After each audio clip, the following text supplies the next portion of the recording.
আসসালামু আলাইকুম। সবাইকে জানাই বাংলা নববর্ষের শুভেচ্ছা। শুভ নববর্ষ।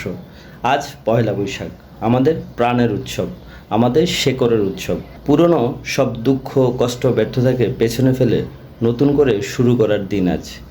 এই পহেলা বৈশাখের সূচনা হয়েছিল কবে জানেন? প্রায় 400 বছরেরও আগে, মুঘল সাম্রাজ্যের সময়ে। 1584 খ্রিস্টাব্দে সম্রাট আকবর বাংলা সনের প্রবর্তন করেন।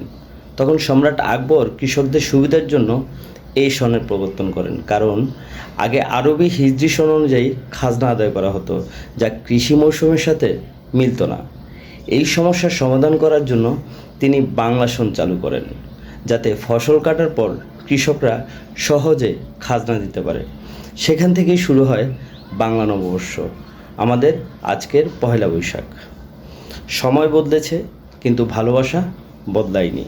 আজও আমরা এই দিনটি পালন করি আনন্দে, রঙে, ঐতিহ্যে। পান্তা ইলিশ, লাল সাদা পোশাক, মঙ্গলযাত্রা, শোভাযাত্রা সব মিলিয়ে এই দিনটি হয়ে ওঠে এক প্রাণের উৎসব। এই নববর্ষ আমাদের শিখিয়ে দেয়, যতই কষ্ট আসুক, নতুন করে শুরু করার সাহস রাখতে হবে।